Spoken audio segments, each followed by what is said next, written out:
Charlotte's Web by E.B. White and pictures by Garth Williams. Chapter 13. Good Progress. Far into the night, while the other creatures slept, Charlotte worked on her web. First she ripped out a few of the orb lines near the center. She left the radial lines alone as they were needed for support. As she worked, her 8 legs were a great help to her. So were her teeth. She loved to weave, and she was an expert at it. A spider can produce several kinds of thread. She uses a dry, tough thread for foundation lines, and she uses a sticky thread for snare lines, the ones that catch and hold insects. Charlotte decided to use her dry thread for writing the new message. If I write the word terrific with sticky thread, she thought, every bug that comes along will get stuck in it and spoil the effect. Now let's see. The first letter is T. Charlotte climbed to a point at the top of the left-hand side of the web.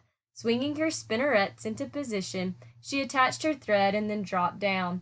As she dropped, her spinning tubes went into action and she let out thread. At the bottom, she attached the thread. This formed the upright part of the letter T. Charlotte was not satisfied, however. She climbed up and made another attachment, right next to the first. Then she carried the line down so that she had a double line instead of a single line. It will show up better if I make the whole thing with double lines. She climbed back up, moved over about an inch to the left, touched the spinnerets to the web, and then carried a line across to the right, forming the top of the T. She repeated this, making it double. Her 8 legs were very busy helping. Now for the E. Charlotte got so interested in her work she began to talk to herself, as though to cheer herself on. If you had been sitting quietly in the barn cellar that evening, you would have heard something like this. Now for the R. Up we go. Attach. Descend. Pay out line. Whoa, attach, good, up you go. Repeat, attach, descend, pay out line. Whoa, girl, steady now, attach, climb, attach. Over to the right, pay out line, attach. Now right and down and swing that loop and around and around. Now and to the left, attach, climb, repeat. Okay. Easy, keep those lines together. Now, then, out and down for the leg of the R. Pay out line. Whoa, attach, ascend, repeat. Good girl. And so, talking to herself, the spider worked at her difficult task. When it was completed, she felt hungry. She ate a small bug that she had been saving, then she slept. Next morning, Wilbur arose and stood beneath the web. He breathed the morning air into his lungs. Drops of dew, catching the sun, made the web stand out clearly. When Lurvy arrived with breakfast, there was the handsome pig, and over him, woven neatly in block letters, was the word terrific. Another miracle. Lurvy rushed and called Mr. Zuckerman. Mr. Zuckerman rushed and called Miss Zuckerman. Miss Zuckerman ran to the phone and called the Arables. The Arables climbed into their truck and hurried over. Everybody stood at the pig pen and stared at the web and read the word over and over, while Wilbur, who really felt terrific, stood quietly, swelling out his chest and swinging his snout from side to side. Terrific! Breathed Zuckerman in joyful admiration. Edith, you better phone the reporter on the Weekly Chronicle and tell him what has happened. He will want to know about this. He may want to bring a photographer. There isn't a pig in the whole state that is as terrific as our pig. The news spread. People who had journeyed to see Wilbur when he was some pig came back again to see him now that he was terrific. That afternoon, when Mr. Zuckerman went to milk the cows and clean out the tie-ups, he was still thinking about what a wondrous pig he owned. Lurvy, he called, there's to be no more cow manure thrown down into that pig pen. I have a terrific pig. I want that pig to have clean, bright straw every day for his bedding. Understand? Yes, sir, said Lurvy.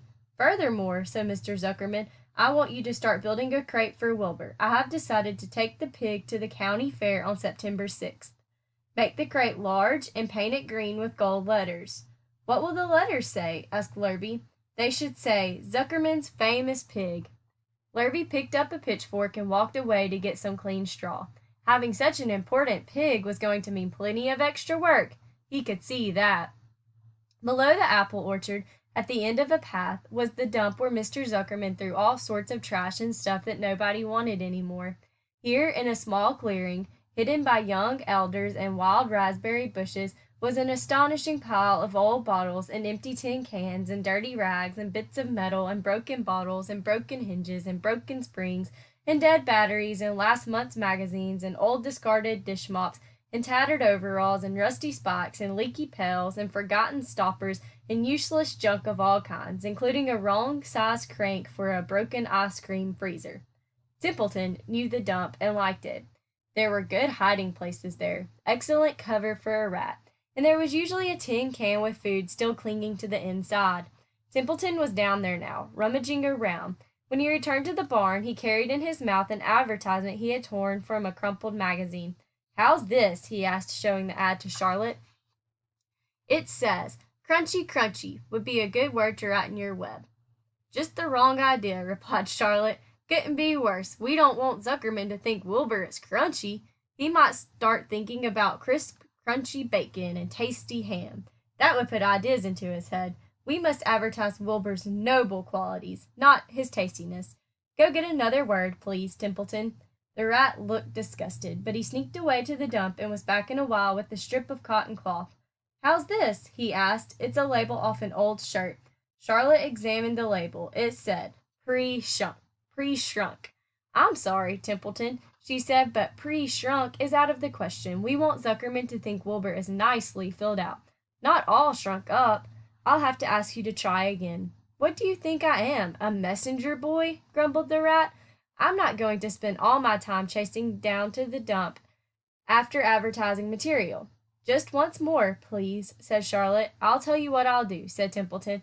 "I know where there's a package of soap flakes in the woodshed. It has writing on it. I'll bring you a piece of the package." He climbed the rope that hung on the wall and disappeared through a hole in the ceiling. When he came back, he had a strip of blue and white cardboard in his teeth. "There," he said triumphantly. "How's that?" Charlotte read the words, "With new radiant action." "What does it mean?" asked Charlotte, who had never used any soap flakes in her life. "How should I know?" said Templeton. "You asked for words, and I brought them. I suppose the next thing you'll want me to fetch is a dictionary." Together they studied the soap ad. "With new radiant action," repeated Charlotte slowly. "Wilbur," she called.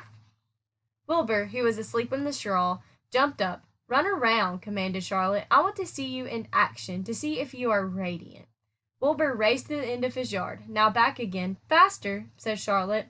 Wilbur galloped back. His skin shone. His tail had a fine, tight curl in it. "Jump into the air!" cried Charlotte. Wilbur jumped as high as he could. "Keep your knees straight and touch the ground with your ears," called Charlotte. Wilbur obeyed. "Do a backflip with a half twist in it," cried Charlotte. Wilbur went over backwards, writhing and twisting as he went. "Okay, Wilbur," said Charlotte. "You can go back to sleep." "Okay, Templeton, the soap ad will do, I guess. I'm not sure Wilbur's action is exactly radiant, but it's interesting." "Actually," said Wilbur, "I feel radiant." "Do you?" said Charlotte, looking at him with affection. "Well, you're a good little pig, and radiant you shall be. I'm in this thing pretty deep now. I might as well go the limit." Tired from his romp, Wilbur lay down in the clean straw. He closed his eyes. The straw seemed scratchy, not as comfortable as the cow manure, which was always delightfully soft to lie in, so he pushed the straw to one side and stretched out in the manure. Wilbur sighed. It had been a busy day, his first day of being terrific. Dozens of people had visited his yard during the afternoon, and he had had to stand and pose, looking as terrific as he could. Now he was tired. Fern had arrived and seated herself quietly on her stool in the corner. "Tell me a story, Charlotte," said Wilbur, as he lay waiting for sleep to come. "Tell me a story." So Charlotte, although she too was tired, did what Wilbur wanted. "Once upon a time," she began, "I had a beautiful cousin who managed to build her web across a small stream. One day a tiny fish leaped into the air and got tangled in the web. My cousin was very much surprised, of course. The fish was thrashing wildly. My cousin hardly dared tackle it, but she did. She swooped down and threw great masses of wrapping material around the fish and fought bravely to capture it." "Did she succeed?" asked Wilbur. "It was a never-to-be-forgotten battle," said Charlotte. "There was the fish, caught only by one fin, and its tail wildly thrashing and shining in the sun. There was the web, sagging dangerously under the weight of the fish." "How much did the fish weigh?" asked Wilbur eagerly. "I don't know," said Charlotte. "There was my cousin, slipping in, dodging out, beaten mercilessly over the head by the wildly thrashing fish, dancing in, dancing out, throwing her threads and fighting hard. First she threw a left around the tail, The fish lashed back. Then a left to the tail and a right to the midsection. The fish lashed back. Then she dodged to one side and threw a right and another right to the fin. Then a hard left to the head, while the web swayed and stretched. Then what happened? Asked Wilbur. Nothing, said Charlotte. The fish lost the fight. My cousin wrapped it up so tight it couldn't budge. Then what happened? Asked Wilbur. Nothing, said Charlotte. My cousin kept the fish for a while, and then, when she got good and ready, she ate it. Tell me another story, begged Wilbur. So Charlotte told him about another cousin of hers who was an aeronaut. What is an aeronaut? Asked Wilbur. A balloonist, said Charlotte. My cousin used to stand on her head and let out enough thread to form a balloon. Then she let go and be lifted into the air and carried upward on the warm wind. Is that true? Asked Wilbur. Or are you just making it up? It's true, replied Charlotte. I have some very remarkable cousins, and now, Wilbur, it's time you went to sleep. Sing something, begged Wilbur, closing his eyes. So Charlotte sang a lullaby, while crickets chirped in the grass and the barn grew dark. This was the song she sang.